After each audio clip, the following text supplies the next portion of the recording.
proyecto de investigación retrospectivo sobre historias clínicas.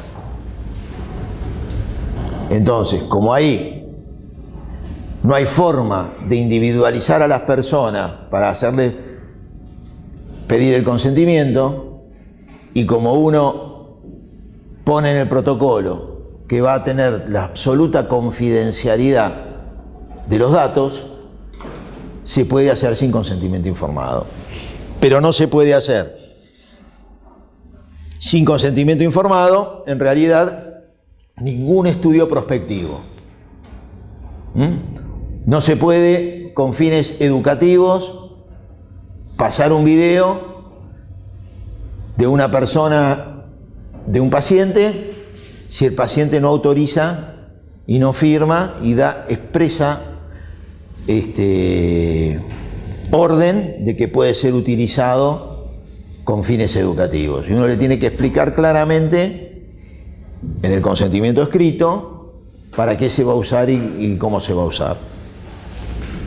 Estos son dos casos paradigmáticos que trajeron dos dilemas éticos importantes. El de Karen Killian, creo que casi todos lo conocen. Puso un dilema ético con respecto a la reanimación y a cuándo desconectar a alguien. Karen Killian se quedó tenía una patología por déficit de oxígeno, una anoxia, y quedó en estado vegetativo, quedó en coma. Y los padres no querían sacarle el respirador y los médicos no, se negaban a sacárselo. Entonces va a la corte. ¿Cuál fue el problema? El problema fue que cuando la corte decide desconectarla, sigue viviendo. Y vivió muchísimos años más. Y entonces abrió las puertas y creó las bases para la creación de lo que se llama los testamentos en vida. ¿Qué es esto? Las disposiciones que yo puedo establecer en forma escrita en caso de que yo esté en una situación de coma. Yo puedo escribir que si estoy en un estado vegetativo, ordeno que me desconecten. Y son las disposiciones o que si soy un enfermo terminal, no se haga nada para prolongarme la vida. Eso hoy se puede hacer.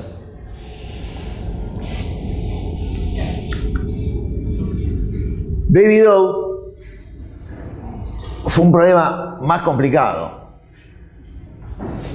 Tenía síndrome de Down, tenía una atresia esofágica, lo que le impedía ingerir alimentos y tomar agua, porque el esófago era muy chiquito. Y los médicos le dicen a los padres que en realidad, si se opera, Baby puede sobrevivir y puede vivir bien, con su síndrome de Down. Los padres se niegan a esto. Y entonces, la niña fallece. En el 84, entonces, el Congreso de Estados Unidos extendió las leyes que definen el abuso infantil para incluir la negación de líquidos, alimentos y el tratamiento médicamente indicado en niños con discapacidad. Es decir, a partir de ahí, los médicos podían actuar en estos casos en contra de la opinión de los padres. Los padres prácticamente asesinaron a esta chica. De acá se sacan los principios éticos. Los 4 principios éticos ya lo dijimos de alguna manera. Es el principio de autonomía, el principio de beneficencia, el principio de no maleficencia y el principio de justicia. El principio de autonomía implica que si yo estoy en mi sano juicio, decido o no decido si tratarme o no tratarme. Yo me puedo negar a tratarme después que me dijeron las consecuencias que tiene el no tratarme, siempre y cuando yo esté en mi sano juicio. Es decir, no tengo una patología psicótica. Si tengo una patología psicótica, no puedo, va a tener que decidir el juez o va a tener que decidir el apoderado, porque no tengo capacidad para decidir. Pero si tengo capacidad de decidir, una vez que me explicaron, yo puedo correr el riesgo de decir no, yo no me quiero tratar, a pesar de que sea la evolución de la enfermedad, o me quiero tratar.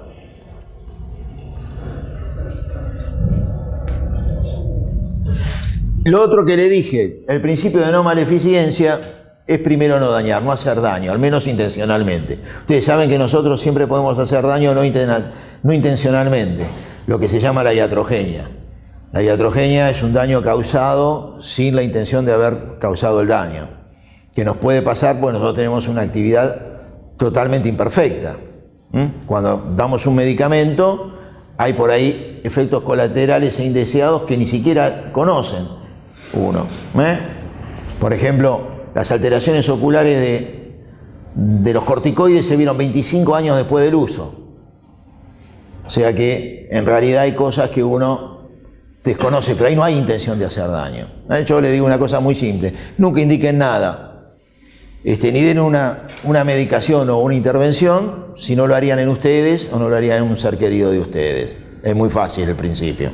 Hacer con el otro lo mismo que esperarían para un ser querido o para uno mismo. El principio de beneficencia se desprende de los otros dos. Lo que hay que buscar es hacer el bien. Si lo primero es no dañar, lo que hay que buscar en realidad es el bienestar de la persona y debe buscarse siempre hacer el bien.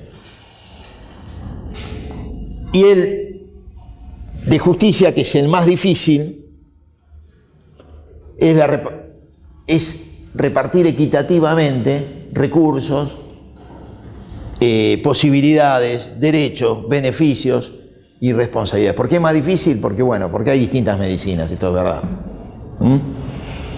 Hay medicina para gente con más dinero y hay medicina para gente con menos dinero. Los recursos no son lo mismo. Si yo caigo en el hospital italiano y necesito una resonancia, posiblemente me la ganen en el día. Si caigo en un hospital de provincia o en un hospital de un pueblito abandonado, me tienen que trasladar hasta la capital. O sea, los recursos no están en todos lados, los recursos no son los mismos, pero se tiene que entender a la justicia y al trato equitativo. Y de aquí se desprenden 3 reglas básicas. Estos eran los principios éticos y estas son las reglas éticas. La regla primera es la confidencialidad. La confidencialidad tiene que ver con el secreto médico. Todo lo que nos dicen a nosotros es confidencial y no puede ser ventilado, salvo que esté en peligro la vida de la persona, esté en peligro la vida de otro, o sea que yo quiera matar a otro, o agredir a otro, o que esté en coma. Si yo estoy en coma y vienen los familiares, yo tengo derecho a decir lo que tiene, porque el paciente está en un estado de inconsciencia.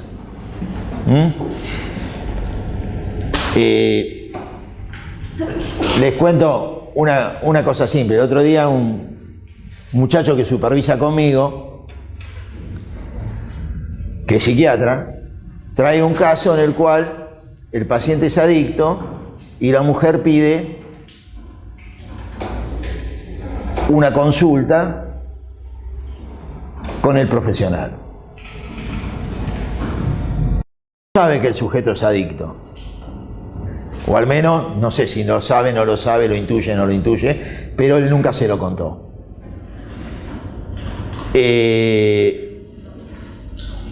Entonces, el psiquiatra que viene a la consulta me dice: ¿le tengo que decir a la mujer que es adicto? Digo, no, bajo ningún punto de vista. Y si se dio cuenta y me pregunta, si se dio cuenta y te pregunta, lo único que vos podés hacer, como la entrevista la van a tener los 3, no es que se va a entrevistar a solas, lo único que podés hacer es decirle a tu paciente, contéstele. Si él le quiere contar, le va a contar. Si no le quiere contar, no le podemos contar. Sí le podría contar, en cambio, si el paciente dijera que se quería matar y que se compró un revólver para pegarse un tiro. Ahí tenemos la ruptura de la confidencialidad y, es más, le tenemos que decir. Y con respecto a los otros, hay un caso que fue muy famoso en Estados Unidos, que se llamó el caso Tarasov, en la cual un sujeto mató a la novia. No me acuerdo si era la novia o la mujer, creo que era la novia. Estaba en tratamiento con el psiquiatra sabía que la quería matar y la mató. Los padres demandan al hospital donde la estaban tratando y al grupo de terapeutas. Una primera corte en Estados Unidos los da sobreseídos, porque dicen que no tenía relación con la persona y que no había por qué avisarle. Una segunda corte los condena, porque dice que tendrían que haber dado buscar la forma de dar participación, de avisarle a la persona, o si no haberle avisado a la justicia o haberlo denunciado a la policía. Y condenaron después efectivamente al grupo de terapeutas y a la institución en donde fue tratado. De lo que acá se desprende que si alguien quiere matar a otro y nosotros tenemos la posibilidad de avisarle, hay ruptura del secreto médico sin ningún prejuicio ni perjuicio para el profesional, y tenemos la obligación de avisar a la policía, de avisar a la persona si tenemos conocimiento de qué, decir, rajá que tu marido te quiere matar, o de dar parte a la policía. La regla de veracidad obliga a decir siempre la verdad. El paciente tiene todo el derecho a manejar la información que le compete. Pero acá, esta regla de veracidad hay que unirla a la regla de no maleficencia. Porque ¿qué es lo que hay que decir? Todo aquello que el paciente pueda soportar y que el paciente no sufra un daño por lo que le comentábamos. Generalmente el paciente, acá es como los chicos con la sexualidad infantil, pregunta hasta donde quiere saber y hay que contestar hasta donde quiere saber. Eso no implica así decir toda la verdad a los familiares a veces, pero a veces hay que tener mucho cuidado con decir toda la verdad, y primero porque no somos dioses. Yo voy a dar un caso personal. Este año murió una cuñada mía, chica de 47 años, de un melanoma, que había sufrido su primitivo hace 14 años, y yo le agradezco enormemente a cómo se manejaron los oncólogos, porque le permitieron vivir de una manera brillante hasta el último momento, disfrutando de su marido, de su hijo. Durante 14 años no tuvo nada, 14 años después hizo una metástasis pulmonar, y todos los trabajos decían que esa metástasis pulmonar tenía una sobrevida de 7 meses al año. ¿Sí? Mi cuñada vivió 4 años. Entonces, si el primer día le hubiesen dicho, usted tiene posibilidad de vivir 6, 7 meses, por ahí se hubiese deprimido, se hubiese tirado en una cama, no hubiese disfrutado de la vida, no hubiese seguido con toda su gente, sus amigos, su trabajo, todo lo que la hizo vivir, disfrutado de su hijo. Y en cambio, ¿qué le dijeron? Le dijeron, bueno, mire, sí, le dijeron, usted tiene una metástasis, esto es un cuadro complicado, hay varios tratamientos, vamos a tratar de ir haciendo los tratamientos, y puede tener una buena evolución durante bastante tiempo. Vamos a ir viéndolo paso a paso. Ella vivió muy bien, 3 años, al tercer año le apareció una metástasis cerebral. Y quizás fue un poco excesivo, pero también le permitió vivir los 6 meses que le quedó de vida bien, porque le operaron esa metástasis cerebral y el oncólogo cuando viene le dice, bueno, Pablita, le dice, a la edad tuya, ¿quién no tiene una manchita en el cerebro? Quizás fue un poco demasiado, pero le dio optimismo y pudo vivir, lo operaron, anduvo bien, después hizo otra metástasis cerebral, la volvieron a operar y ahí se incendió. Y en un mes murió. Pero nunca le dijeron toda la verdad, nunca fueron alarmistas y le permitieron vivir. Ahora voy a contar un caso distinto de una paciente mía, donde creo que el médico clínico lo hizo, primero fue una brutalidad. Tengo 2 casos. Dijo la verdad, sí dijo la verdad, pero la dijo en un momento improcedente y de una manera improcedente. ¿Por qué? Una paciente mía que tenía un cáncer inflamatorio de mama, el cáncer inflamatorio de mama es muy grave, en la época que yo estudié vivían 6 meses, ahora la vida mejoró bastante, viven 3, 4, 5 años. Consulta a una endocrinóloga y le dice que por los huesos tiene que tomar androstenediona. Bueno, va a ver al clínico y le comenta esto. El clínico, que no está de acuerdo, le dice que no quiere que la tome. Entonces mi paciente le dice, y esto es extraño porque era el clínico que la trató durante toda la vida y lo quería mucho al clínico, y yo creo que no sé qué le pasó al muchacho, la verdad. Creo que el clínico la quería a la paciente también. La paciente le dice, mire, doctor, a mí me dijo la doctora que si no tomo esto, dentro de 5 años, mis huesos van a ser polvillo. Y él le dice, si dentro de 5 años, con el cáncer que usted tiene, está viva, abrimos un champán y brindamos. Otro caso, le dijo la verdad. ¿Pero había que decirlo? No. ¿Qué había que hacer en ese caso si no estaba de acuerdo? Bueno, vamos a ver, espérenme un poquitito. Yo voy a hablar con la endocrinóloga, vamos a hablar juntos y después decidiremos, por ahora tómela. Yo hablo con la endocrinóloga, hablamos juntos y después vemos si la sigue tomando o no la sigue tomando. Esa era la contestación. Una colega que tiene una esclerosis múltiple, una mujer joven también, está tratada por un excelente profesional, neurólogo, pero este hombre se va a un congreso y en la siguiente consulta, que tenía que llevar la resonancia, se la deja a una colega. Esta colega entrevista a la paciente con una residente. Adelante de la paciente médica, mirando que está espléndidamente bien, si vos la ves, no podés saber que tiene una esclerosis múltiple nunca. Adelante de la paciente muestra la resonancia y le dice a la residente, mira qué pena, una chica tan joven y dentro de 10 años va a estar en silla de ruedas. ¿Le dijo la verdad? No sé si le dijo la verdad, porque ahí no somos dioses. Primero porque se está estudiando mucho la esclerosis múltiple, se está descubriendo muchas cosas y muchos medicamentos nuevos.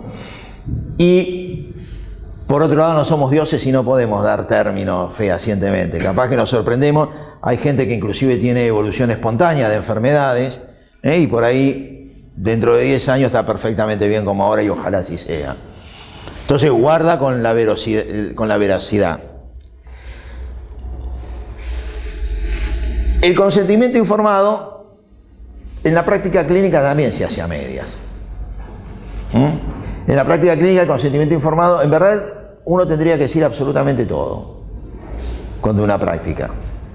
Y esto sí se puede decir, lo que pasa es que hay que dejar bien claro, si uno dice cuáles son los efectos colaterales de una medicación, cuáles son los frecuentes, cuáles son los poco frecuentes y cuáles son los prácticamente raros o extraños. Pero generalmente, ¿qué se le dice al paciente? Se le dice los más frecuentes y nada más. Porque ¿para qué? Porque hay también pacientes muy susceptibles que van a tener todos los efectos colaterales que uno le diga que el medicamento tiene. Lo que sí en enfermedades por ahí, que son muy difíciles de tratar o donde hay varios tratamientos, uno le puede dar a elegir al paciente el tratamiento. Y el paciente puede preguntar qué haría uno o puede decidir él. Uno le puede decir, mira, para la esclerosis múltiple en este momento hay 3 tratamientos. Este, que tiene tanto porcentaje de efectividad y estos efectos colaterales. Este, que tiene tanta efectividad y tantos efectos colaterales. Y este, lo mismo, tanta efectividad. Este y este son orales, este es inyectable. ¿Cuál te parece que para vos es el mejor? Y el paciente puede llegar a decir, o el paciente puede llegar a decir, ¿y usted, doctor, qué haría si fuera usted, para usted mismo? Y entonces uno ahí podría contestar. Ahora, en investigación, el consentimiento informado tiene que ser totalmente amplio. Ahí sí que no se puede dejar de decir absolutamente nada, porque cuando uno entra en una investigación, uno tiene que saber claramente cuáles son los riesgos y cuáles son los beneficios. Y tanto riesgo como beneficios tienen que estar escritos en el consentimiento informado que el paciente va a firmar. El consentimiento informado tiene una hoja donde el paciente firma y una hoja donde están todas las especificaciones de riesgos y beneficios. Pero ahí sí hay que ser detallista. Bueno, esto ya lo vimos. ¿Cómo se forman los comités de ética de investigación? Los comités de ética en investigación son interdisciplinarios, no pueden tener nada más que profesionales de un área. Por ejemplo, el comité de ética del hospital tiene psiquiatras, tiene psicólogos, tiene, después vuelvo para atrás, tiene representantes, puede tener un representante de un culto religioso. En una época teníamos un cura, el cura del hospital, ahora no viene más, pero en una época teníamos el cura del hospital. Tiene que haber alguien de la comunidad y tenemos una metodóloga externa. Sí, una persona que viene, que es especialista en metodología e investigación, que nos ayuda en las cuestiones metodológicas y que tiene... Lo que no tenemos es enfermeros, que podríamos tener también, porque no han querido venir, no porque nosotros no queramos tener enfermeros. No hemos encontrado un enfermero que quiera venir a las reuniones del comité. Pues bueno, leer el protocolo lleva tiempo, leer protocolos, examinarlo, reunirse, no es una cuestión... Otra cosa que tiene que decir el consentimiento, que no lo dije, debe dejar bien claro en proyectos de investigación que el paciente se puede retirar cuando quiera y que no va a haber ningún perjuicio para el tratamiento que viene desarrollando. O sea, por más que se retire, se le tiene que seguir prestando sin ningún tipo de sanción el tratamiento para la enfermedad que tiene, no con la droga que estaba tomando. Desde ya se dicen los riesgos y beneficios y ustedes saben que se rompe el ciego en caso de un efecto adverso grave. En el caso de un efecto adverso grave, ahí sí se saca al paciente de investigación también, se rompe el ciego y averiguamos qué está tomando. Si no, no se sabe. Pero se puede retirar cuando quiere y puede también negarse a participar. Supongamos que una persona que se está tratando en el servicio nuestro, hacemos un proyecto de investigación, la persona se niega a entrar, no pierde nada. Lo único que no pasa es que no entra en el proyecto de investigación, pero sigue el mismo tratamiento, con la misma gente, con la misma persona. No tiene que tener ningún tipo de sanción. Tampoco se puede pagar en un trabajo de investigación, porque si se pagara en un proyecto de investigación, lo económico sería una forma de seducción. Lo único que se puede hacer es dar un dinero escaso para el viaje, pero si no, no se puede dar dinero, porque en ese caso sería estar incentivando a la participación. Y entonces podría dejar de lado los riesgos con tal de recibir una suma de dinero. Lo que sí se puede hacer y se debe hacer, si tiene algunos riesgos, la investigación tiene que tener un seguro, por si a la persona le pasa algo. La persona sabe los riesgos que tiene, asume los riesgos, pero tiene un seguro de vida por si pasa absolutamente algo. Supongamos, en donde investigas una droga nueva, puede haber un efecto adverso indeseable grave, vos lo sacás, pero se puede morir.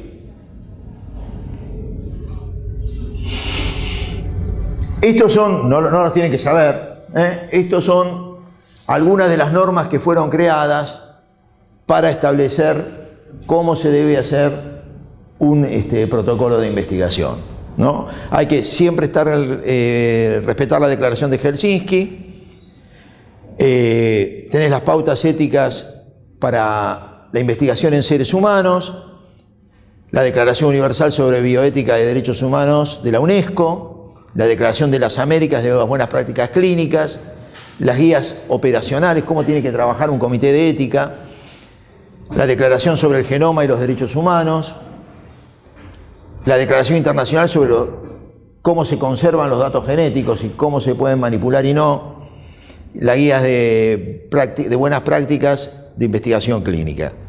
Todo protocolo debe ser hecho por una persona que está capacitada.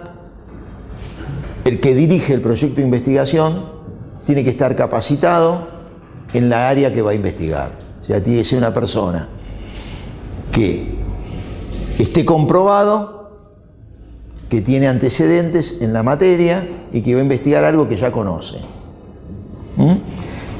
El grupo de investigación que está a las órdenes de él puede ser gente en formación, pero los que dirigen, o el que dirige, tiene que ser una persona con experiencia en el área. Todo protocolo, ya lo dije, tiene que estar aprobado por un comité de ética.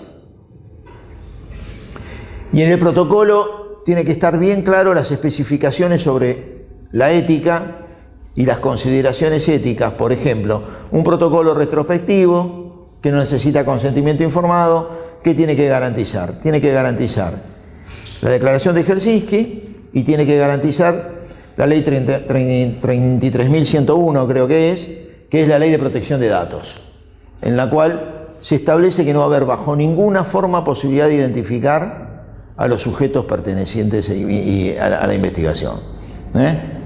O sea que si uno lo plantea en un congreso, lo publica en una revista, van a ser números.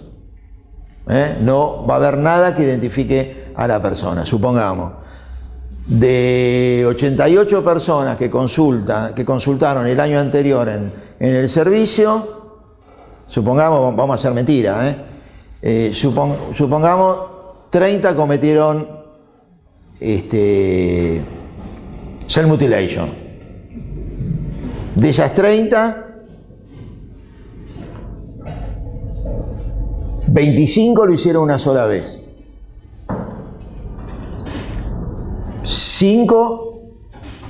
4 lo hicieron 3 veces. Y uno tiene antecedente de haber cometido más de 10. Si uno publica eso, ¿ustedes pueden identificar a alguna de las personas? No. Entonces, por lo tanto, uno en realidad lo que pone es la protección de datos y nunca se puede identificar a los sujetos. Lo único que estamos dando, datos fríos. En ninguna investigación se debe poder descubrir quién participó de los pacientes, ¿no? De los usuarios. Las investigaciones en realidad tienen que ser pesadas, que tienen más beneficios que riesgos. O sea, si yo voy a investigar algo, tengo que suponer que lo que voy a obtener es más beneficios que riesgos. Si yo voy a comparar una droga nueva con una droga estándar, o con un placebo, ¿saben lo que es un placebo, no? Tengo que suponer que en realidad voy a tener más beneficios que los riesgos que puedo llegar a correr. ¿Cuándo se puede investigar con placebo? Cuando la investigación no conlleva ningún riesgo de vida. Por ejemplo, se permite en En protocolos de investigación en depresión se permite comparar una droga con placebo siempre y cuando se requieren dos cosas. Una fundamental, que no se incorpore a ninguna persona con riesgo suicida. Y la otra me van a decir, ¿por qué se permite el placebo? Sería mucha más ventaja la persona que toma una droga de la que toma talco. El tema es que en la depresión el 45% de las depresiones mejoran con placebo. Entonces, como es un número muy alto, en el cual las depresiones salen nada más que con la entrevista psiquiátrica o la entrevista psicoterapéutica, se permite internacionalmente, con la excepción de que no entre, y si apareciera una ideación suicida dentro del protocolo, se lo saca inmediatamente a ese paciente. Todas las semanas en una investigación de este tipo se evalúa y si llegara a aparecer, ahí se lo saca y se le da inmediatamente un antidepresivo. O sea, se corta de vuelta al ciego. Si ve que está tomando antidepresivo, bueno, vemos si se lo cambiamos o no. Y si está tomando el placebo, otra cosa que tiene una investigación. Si la persona que entró en la droga, ustedes saben que hay que suministrarla gratis la droga, si la persona que entró en el proyecto de investigación mejoró con la droga nueva, los investigadores tienen la obligación de seguir dándole la medicación posteriormente al ensayo, el tiempo que lo requiera y en forma gratuita, porque mejoró con la droga que se está investigando. Y si todavía no está en el mercado, o si está en el mercado y no lo puede comprar, el haber participado en la investigación le obliga a tener que seguir suministrándole el medicamento el tiempo que la persona lo necesite sin ningún costo.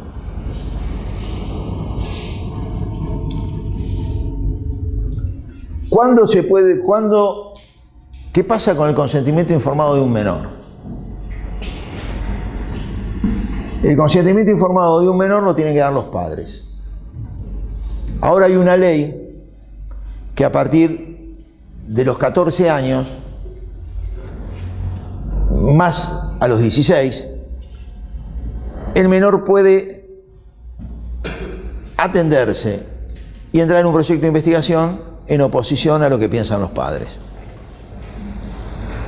Ahí plantea un dilema ético. Si están en desacuerdo, plantea un dilema ético. ¿Qué les digo yo? Yo les diría que en un proyecto de investigación no hay que entrarlos. En un tratamiento, ¿quién decide? Si el chico se quiere tratar y los padres se oponen. ¿Quién decide? El médico. Y si el médico no quiere decidir, lo que tiene que hacer es dar participación a un juez. Y el que decide es el juez. Ante una situación de ese tipo, se dan pocas en la clínica. Es más, hoy a los 16 años ya los padres no entran a la consulta. Ya después de los 14 es raro que entren, salvo una situación especial. Pero yo les diría, ahora, si el chico es menor, el consentimiento lo dan los padres. Si una persona es psicótica o un chico no tiene capacidades mentales para poder decidir, el consentimiento lo dan los apoderados o los padres, pero igual se le tiene que explicar a la persona en qué consiste la investigación. Aunque se lo considere que no es del todo capaz de comprender, en el lenguaje sencillo y acorde al paciente hay que tratar de explicarle. Bueno, ya lo dije, se puede abandonar en cualquier momento.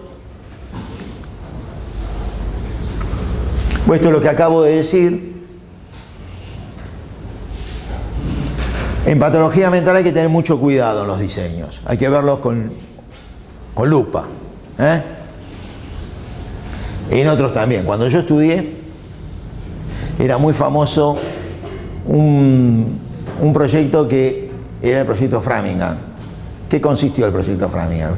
Consistió en dos ramas en la cual se estudiaba gente con hipertensión arterial, una con dieta hiposódica y otro con tratamiento antihipertensivo. ¿Y qué descubrió este proyecto? Que la gente con dieta hiposódico tenía mucho más accidentes cerebrovasculares que los que recibieron medicación antihipertensiva. como no había muchos antidepresivos en ese momento todavía, pero ese fue otro proyecto cuestionable desde el punto de vista ético. Se vio que había muchos más accidentes cerebrovasculares y de ahí se estableció la necesidad de tratar farmacológicamente a las personas con hipertensión arterial. Bueno, esto yo lo dije también, que en temas clínicos la función es asesorar. La Constitución ya lo dije también. Y lo que tiene que ser el Comité de Ética es autónomo. El Comité de Ética de Investigación no tiene que estar sujeto a relaciones con los jerarcas de la institución.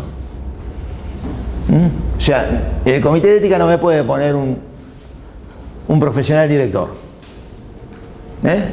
Lo elegimos nosotros, la gente que viene. El director no me puede decir que venga fulanito. No puede estar el director. No puede estar el subdirector. En una institución privada tampoco. No puede estar nadie del directorio. En verdad no tendría que haber nadie aconsejado por el directorio de una empresa privada o de una institución pública. Y no tiene que haber conflictos de intereses. Por ejemplo, si yo presento un trabajo de investigación del servicio en el cual participe o no participe yo, no solo no lo firmo, sino que ni siquiera voy a las reuniones del comité en donde se discute el protocolo y dejo asentado por escrito que tengo un conflicto de intereses en este caso y que no voy a participar de las discusiones porque soy parte del proyecto. No se puede ser parte del proyecto y juzgar el proyecto.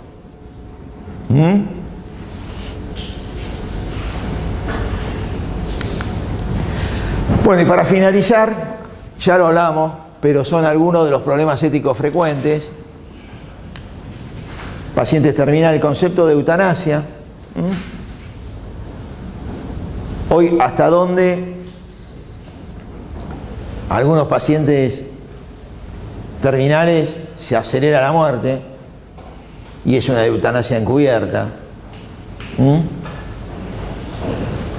Y el suicidio asistido sí que es una cuestión más complicada porque generalmente lo hace alguien que no es profesional. ¿Comentarios, preguntas, dilemas? Yo tengo una pregunta con respecto a la bibliografía. Silvia subió un archivo y dice doctor Alberto Cadea. Sí, puede servir. Tiene algunas cosas y está el Power. El Power yo se lo mandé ayer a Silvia, así que lo subirá hoy o mañana. Está el Power para todos. ¿Algo más? ¿Alguien que no dio el presente? Bueno, gracias.